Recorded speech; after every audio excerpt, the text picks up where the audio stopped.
Hello, welcome to another episode of Mega Manga Monday. I am Jason Hahn, and today we are talking about Chainsaw Man, Chapter 100. Chapter 100 is usually a big one for a lot of mangas, and they sometimes save explosive reveals or fights or something huge for the big 100. But in this chapter called How to Walk Shoeless, I've got a couple buddies to talk about it.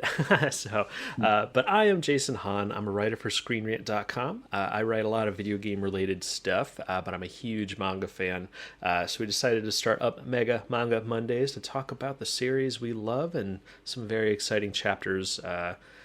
It's just an exciting time to be a manga fan, so definitely check out the podcast if you like a lot of mangas. But I'm not going to talk about this all by myself. I got a couple buddies here to help me out today. Ben, how are you, man? I'm doing good. Yeah, I'm Ben. I'm also a writer for Screen Rant in the comics section, writing about manga, DC, Marvel comics, that sort of thing. And I'm just a little confused because you said this is chapter 100 of a manga called Chainsaw Man. I thought this was chapter 3 of a manga called War Woman. You know what? I maybe need to get glasses because it looks like they definitely spelled it wrong. From what because Chainsaw Man, yep, I'm not seeing anything about War Woman, but maybe War Lady, War Student. I'm not sure, but yes, I like what you did there. No Chainsaw Man, and the last 3 chapters, and some people are not happy with that, but we definitely have our thoughts and theories on it. Steven, how about you? Hey, yeah, my name is Steven, writer for the comic side, mostly writing about manga, but also Sonic, because Sonic 51 just came out today, so check that out, but we're talking about Chainsaw Man, so let's talk about that. Yeah, absolutely. As I was saying, I was actually pretty surprised. I was like, oh, chapter 100, maybe they're saving something big for it, and we got a lot of just great character moments, some introductions. We've definitely discussed in our other Chainsaw Man podcasts about Fujimoto's other works and how well he's able to tell really captivating stories just about like loss and grief and anxiety and just all those kinds of things.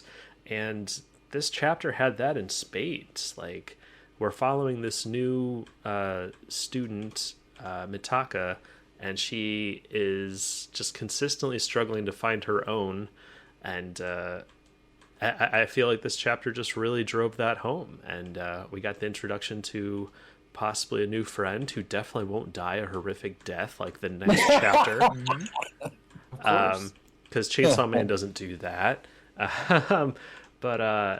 Honestly, like, I know a lot of people are disappointed that this wasn't, a big gore action horror fest like a lot of chapters can be in this series, but I just felt like it's, a pivotal jigsaw piece to the overall picture. Like, I'm sure that this is just all building up to some stuff that's going to be happening. But some very pretty paneling, and what'd you think about it, Ben? And I was going to say, like, I was joking in the beginning by saying this is chapter 3 of War Woman. But, like, it really is just, like, this manga is not the same manga as part 1. It's, like, I think the way you have to view it is it's a completely new manga. And, like, chapter 3 of a new manga is not going to have, like, these crazy, like, set pieces and big things happening. Like, it's going to still be set up. And, like, so I know people were definitely disappointed, and I also see people still in like the comments for the chapter being like, where's Denji? When are they gonna get to Denji? All that stuff. But like it like this chapter and like the chapters coming up, they're probably gonna be more set up. We're probably not gonna get to anything too crazy for like a little bit. I could be wrong, and maybe Fujimoto just busts out like another Sharknado next chapter. But yeah. Well, I honestly felt the same way during one of my favorite arcs of part 1, and I haven't committed all the arcs names and stuff to memory yet, but it's the arc before they meet like the puppet lady and just all these Oh, yeah. assassins are converging. Like, I felt like that had quite a few chapters of like setup, but I was all there for it, and I'm same here. Like, I trust in Fujimoto enough to know that this is going to be going somewhere. And sometimes it just takes some time. But I mean, you're going to get these chapters where, you know, we're just dialogue heavy and we're learning things. And I don't know. I was almost not sure if there's enough in this chapter to talk about. But you guys seemed pretty anxious and excited to talk about it. Yeah, I mean, I really think that this is the type of chapter that I was looking forward to in Chainsaw Man. I mean, and we're not. I'm not saying that, you know, before he took this break and he started doing those one shots that Fujimoto isn't capable of it. I mean, which is far from the truth. I mean, they're very pivotable, like emotional scenes with no fighting that, you know, just really resonated with readers on a big level. But it really feels like that this chapter is kind of like the culmination of everything that he's learned or he's, you know, experienced by doing those one shots and bringing it into the Chainsaw Man world. So again, not saying that there hasn't been something like this before, but it just really exemplifies just how much his writing has grown, and that he hasn't just been using that, you know, year and a half he's been off just, you know, doing whatever. Like, you can see he's actually learned from it. And again, just like, long story short, this is what I was hoping part 2 would be like. I wanted to see I love the violence and all, like the fighting, which is, you know, why I fell in love with Chainsaw Man partly to begin with. But I really wanted to see those, you know, deep interactions that Fujimoto was exploring in his one shots in Chainsaw Man, in that world. And yeah, we don't see Denji yet, but he's doing a really good job with her character that I don't really care. I mean, Same. I'm the only thing. I mean, you know, we were talking about in the last podcast. The real reason why I would want Denji back. I mean, yeah, Denji's great, but again, like his whole relationship with Nayuta. I mean, I know we had differing views on what that relationship would look like in part 2 if we did explore that. But I'm just really interested in the relationships that Denji has made, and that's, you know, partly why, you know, I'm hoping to see him at some point. But I'm perfectly fine with what we're doing here because Fujimoto is doing a great job telling this story. I mean, it's like, I'm talking a little long, but this chapter, like, based on what happened last time. So the last chapter ended with, you know, Mitaka, or whatever her name is. Yeah, Mitaka. Yeah, you got Mitaka. Her being completely embarrassed about Yoshiba being there, you know, because, you know, how she was, you know, being hit on, or she was hitting on him through the War Devil. And the fact that, you know, she was so embarrassed, I was like, it would be great if we just had a whole chapter of just that. And I've experienced that a lot of times with other manga where it's like there's a really awesome emotional moment. It's like, it would be great if the mangaka, you know, just focused on that for a chapter, but it never happens. But we just got it in this one, which is really great. It's like it's one of those things that I've always been wanting to see, and it's finally happening. Yeah, I think one comment I thought was pretty funny was people were thinking, or at least one person said that Yuko, this new, the third girl in this group, this new Team 7, if you will, people are like, it's Denji in disguise. Like, Denji's pretending to be this this girl. I'm like, all right, you guys seem very desperate to have Denji in this. But I thought it was adorable. Like, exactly, kind of harkening back to I haven't read all of his one shots that he put out, but at least definitely in the first one I read, I can't think of the name of it right now, but it was the first of his one shots. Look back, yeah. There was just several like moments where I mean, Fujimoto just does such a great job of like world building and putting you in the situation, and I felt that here. Like, I just felt like these two girls kind of bonding over this bullying situation she's had, and we even kind of got like a little look into the War Devil, like trying to help her out. So it kind of was making me feel like this whole possession thing could turn more into like a Naruto situation where they eventually start working together, compared to a Jujutsu Kaisen situation where there is no cooperation there. But I liked the building of that dynamic. Yeah, no, I'm glad you mentioned that, and I'm sure Ben has a comment on it as well.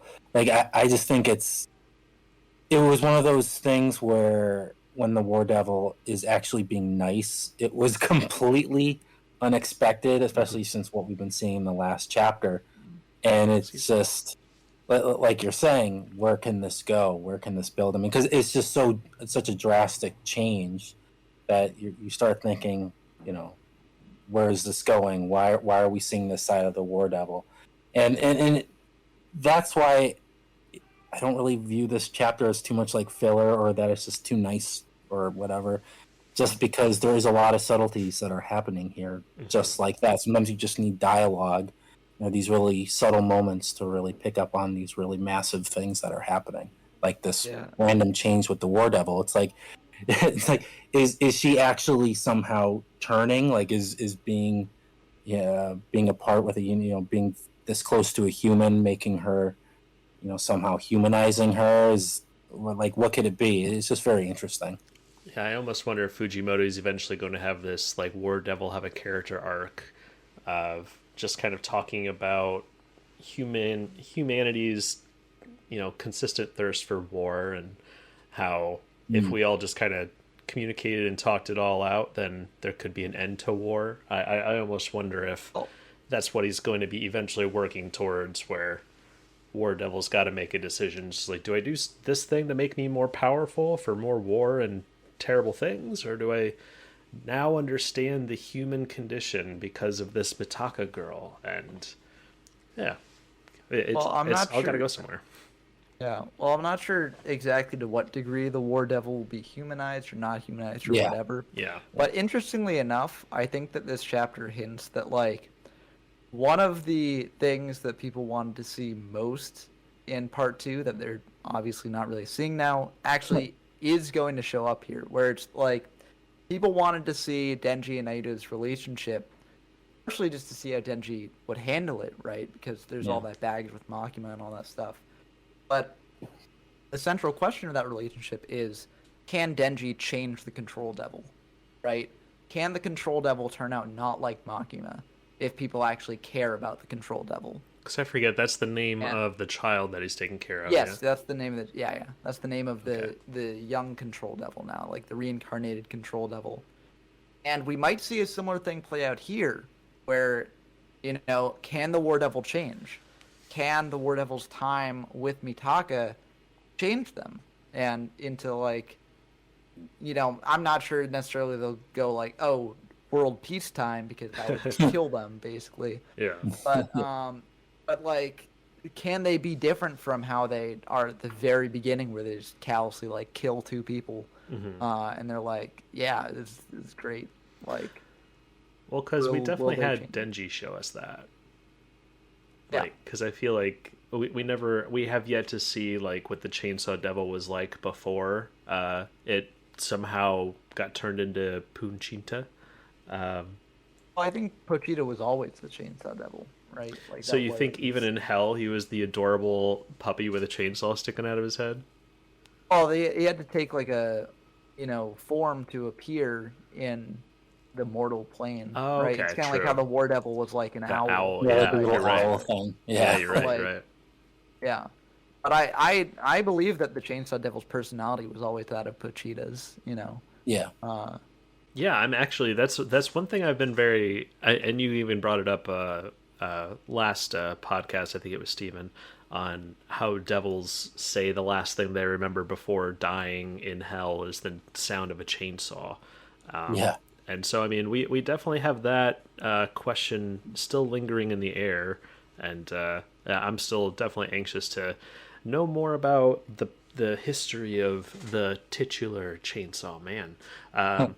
But Well, oh, go ahead, man.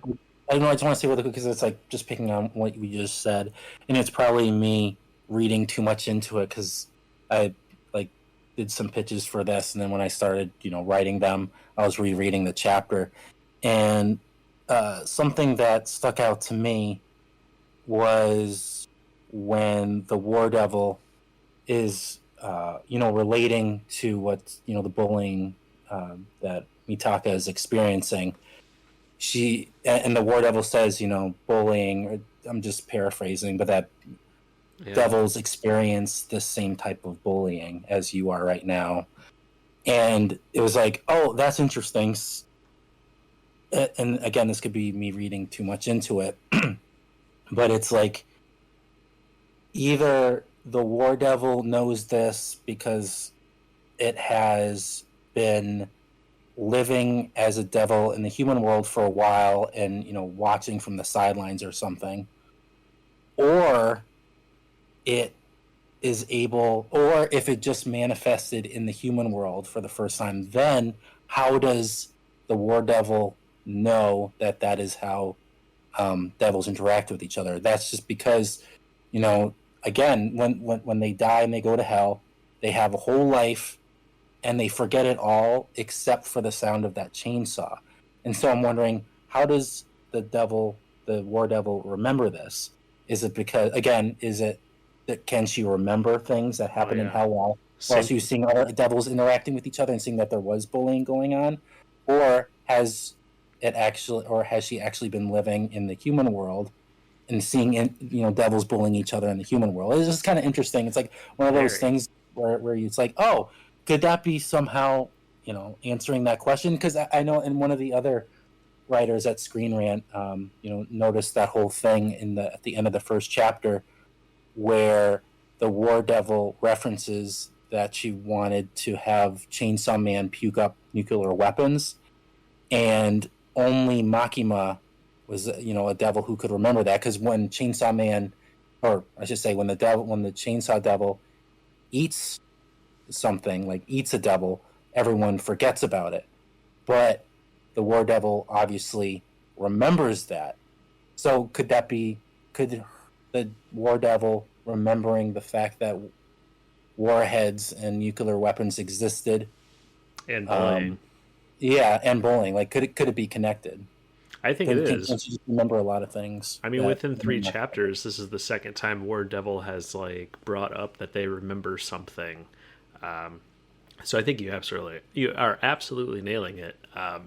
And same reason with Makima. You're like, okay, well, I think it was it Makima who explained to us that Chainsaw Devil erases. That was Angel. No, that was Makima. No, I thought it was the Angel who did it. No, it was Makima, and explaining to the Devil Hunter with the scar on their face. I forget. Wow. Name, but it was in chapter 88, I think. Wow, it was around there, but I remember because I looked back at the original scene when writing my article on the War Devil from chapter 1, which where I noticed the nuclear weapon things as well. It wasn't the focus of my article, unlike the other writer at Screen Rant who noticed it.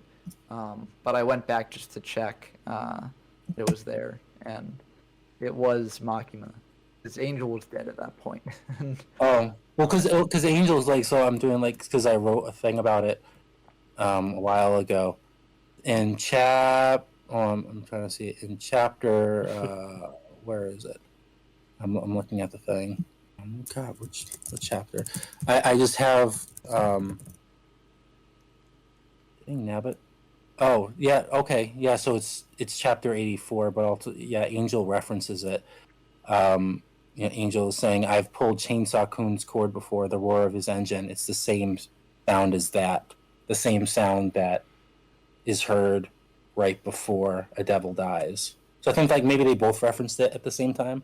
Well, the sound of the devil dies thing.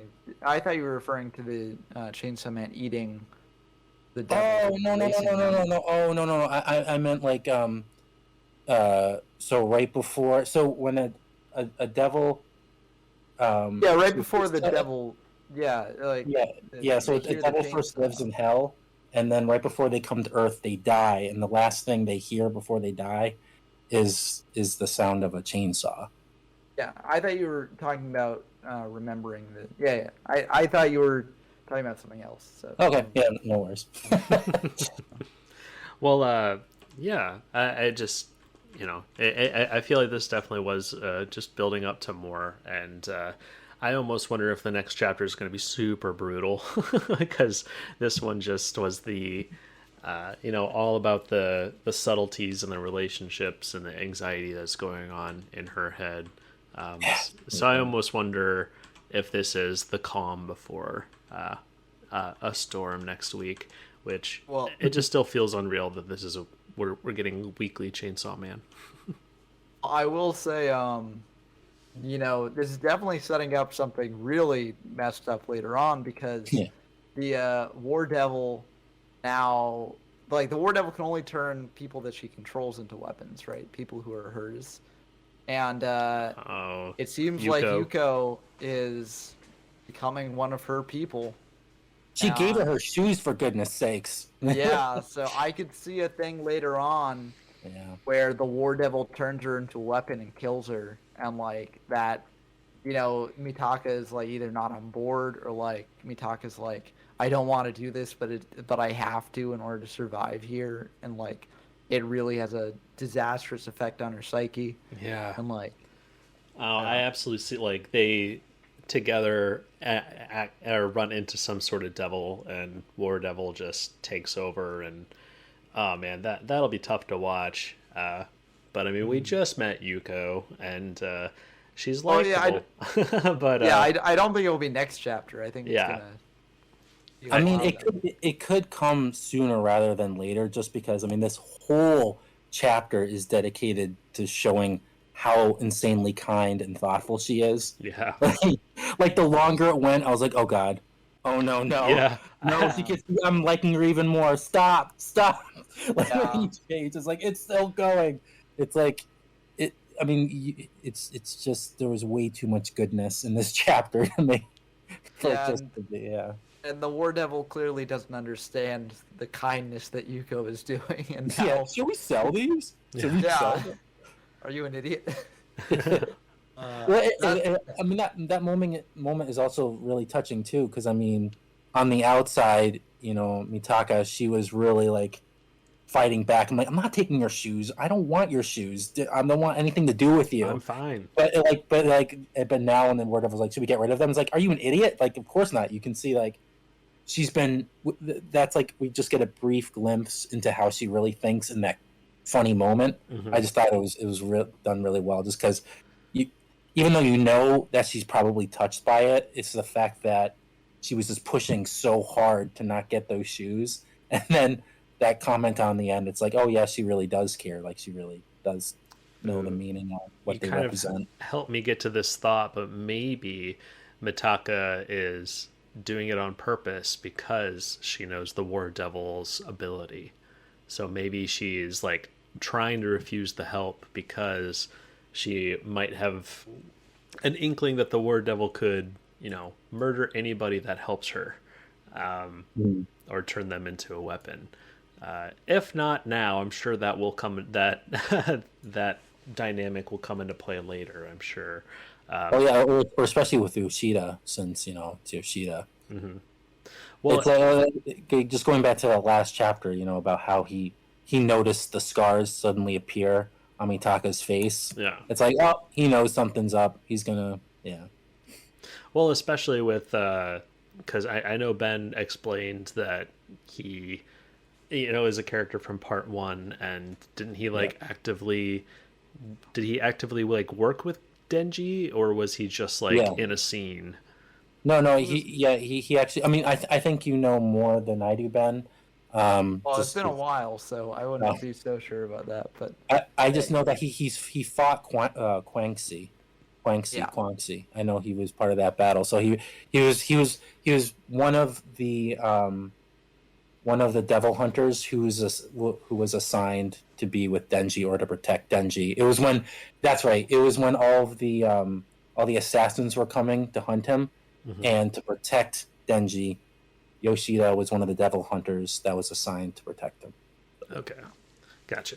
So he definitely knows about it, and I think that definitely revealed the card. So I think he's just waiting for Mitaka to do something else. So I honestly, it just makes me more anxious for this group to encounter some sort of threat, because I think he's waiting for War Devil to do something else, so then he can possibly gather more on who or what she is. But we don't really know how close he is to Chainsaw Man right now. Like, he said that, oh, I don't know, I heard a rumor that he was around, but especially if they know each other, then there's absolutely the possibility that he's lying to help keep Denji a secret. So I don't know. I'm anxious for something bad to happen, and then War Devil having to unfortunately use Yuko as a weapon, and then that's going to cause Mitaka to just further, like, I can't talk to anybody. I can't trust anybody. I can't do anything with anybody because War Devil's going to kill them. Like, well, wouldn't it be interesting, or not interesting, but talking about Yoshida has got me thinking, what if she uses Yuko as a weapon against Yoshida and kills Yoshida with Yuko, and then her whole devil hunting squad is dead? Yeah. Oh, jeez. I love it. You say that while you're laughing. Well, I mean, it's such a thing that Fujimoto would do, despite how terrible it is. Like, just like, oh. Yeah, he's definitely not been afraid to build up a character and then take them away from us. I mean, one thing that we might get with a past Chainsaw Man character is I'm wondering if these devil hunters might run into Power. That would be kind of interesting. Don't tease me. Don't get my hopes up. Would be coming back, but it's like she won't remember anything. Yeah. And so she would be like a legit devil and be like killing them all, and then that just might be interesting if we see Power a few times, but she's an actual villain because she doesn't remember anything. That would be kind of fun. That'd be a fun way to bring it in. Oh, that'd be yeah. Because again, like, talking about relationships you want to see, that is like the Nayuda thing, and then also the dynamic between Denji and Power. Like, imagine that needs to be concluded. Like, just come find me. Like, that could tie Denji into the main plot, because if, like, the War Devil kills Power, because Power's like a devil who's trying to, kill them or something, then Denji could, be investigating that incident, be like, I need to avenge Power or something. Or that could be the thing that turns public opinion against Chainsaw Man, because if there's a raging Power devil and they're trying to kill Power, Denji would obviously try to protect her. But that's pretty. Yeah, so that could be cool. I actually have a side question. What were your guys' opinion, like, in part one? What was your opinion of Power initially, and like, did that change? Because at least for me, I originally couldn't stand her. Like, she was just this horrible character that was like throwing Denji under the bus. Like, there was like, even though it was kind of, it was done quietly, but that whole scene where they crashed the car and Power blames Denji, it's the fact that her blaming him could result in him being killed for some reason. I don't remember why, but it's just like she effortlessly like threw him under the bus. Like, yes, kill him. It was his fault, even though she was the one that crashed it. It wasn't until she had that mental breakdown and they had that really close connection that I just fell in love with their character. I'm just curious if it was for me it was that full circle. Like, when she was first unveiled, I was just like, okay, like, she's kind of the annoying little sister that's like consistently throwing a wrench into things. She's hilarious but powerful.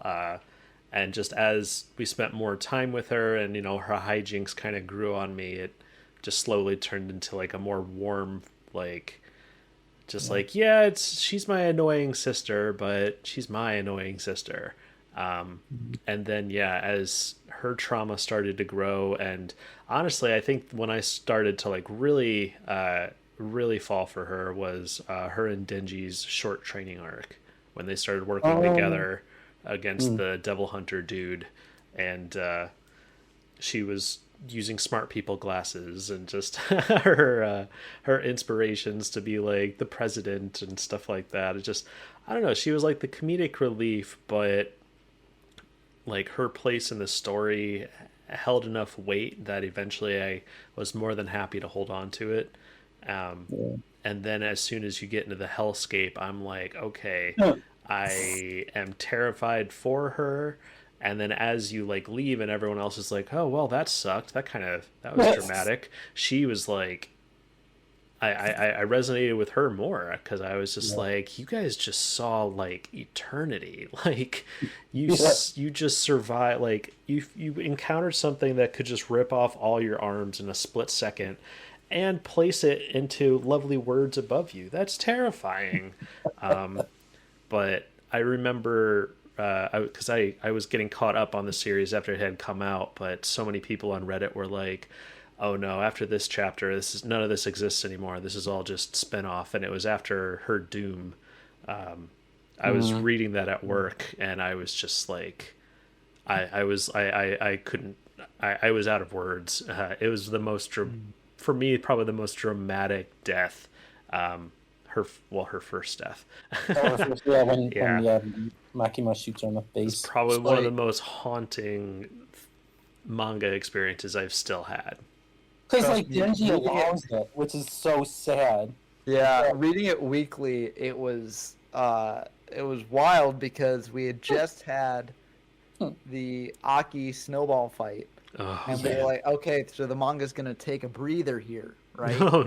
And then like the next couple chapters start, like I think there's like one chapter in between the Aki's death and Power's death. I could be misremembering, but like that chapter happened, and I was like, oh, this is so depressing. Like, but like, we're still in the breathe. We're setting up the next, and then the next chapter, like Power died, and I was like, like, you're not supposed to kill off two characters that quickly. Yeah, Holy pivotal moly. characters too. Yeah. I honestly, I liked Power, not like in the first arc she appeared in, but like after the whole like, awkward moment with like Denji touching her boobs. After that, I feel like a barrier sort of broke down between the two characters. Yeah, and they had like a great relationship after that. So after that moment, I was on board with Power. Awesome. Yeah, I mean, funny you bring that moment up, because just the more you think about it, that moment like had the opposite effect that both of them were anticipating. Like Denji was just like, oh man, I can't wait to feel some boobs, and Power's just like, oh, whatever, you can do that, I don't care. And it seemed like afterwards it changed Denji for the better, to make him be like, you know what, maybe there is more to it than just touching boobs. This isn't what I wanted. And with Power, it kind of, I don't know, it kind of started to have her like look at Denji differently. Yeah. And it kind of, I wouldn't say it like, like sexually excited her or anything like that, but it ended up not being like as bad as she thought. And so it just kind of like, it was the first time that I feel like we got any warmth from that character. And for me, I think that was kind of the point that it transferred from her being like just that annoying character that keeps on throwing Denji under the bus, to somebody who's actually like holding up her side of the bargain. And like, I don't know, it really, really helped her become like a support rather than an antagonist, which I don't know, I could probably articulate that better. but yeah, I loved Power. I'm afraid she absolutely has to come back, but I just don't know if she's going to come back in the same way. 'Cause obviously we still don't know a whole lot about the new reincarnated version of the Control Devil.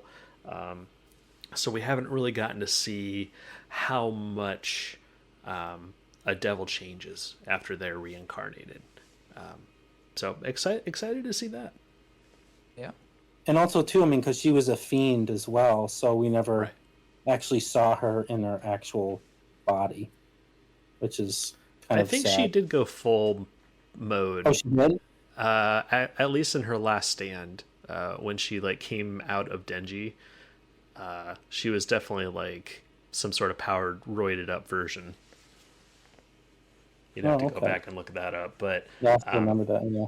but I also like loved her and Denji's like intimate moment, which ended up being what kind of enabled her to come back. Was she like let him bite her and drink some of her blood?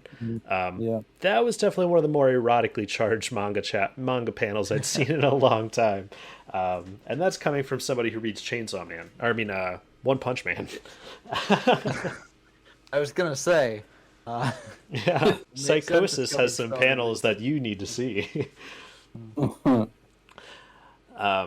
But yeah, what was some other thoughts on this chapter, guys? Because I got to be wrapping up kind of shortly. I mean, that's pretty much it for me. Yeah, I think, yeah, we definitely touched on all the things that I was really interested in, at least. Yeah, so. absolutely. And that's kind of what I felt about this chapter. I was just like, there's definitely a lot of fun character moments, but I feel like we'll have a lot more to talk about in the next coming chapters. But That's right. She kept Bucky's guts in her locker. That's pretty intense. No, that was no, that was they put raw meat on her shoes. Like, Oh, really? Oh, crap. Oh, okay, so I So yeah, understood. that was the hazing that the War Devil was talking about, bullying. Okay.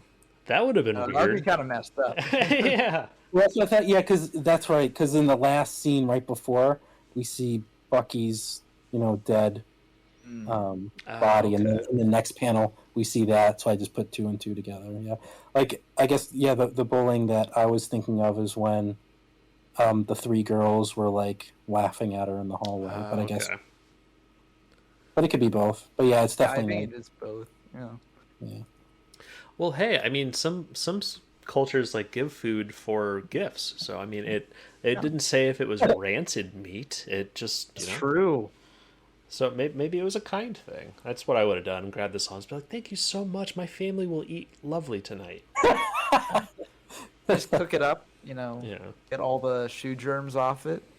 Get a good meal.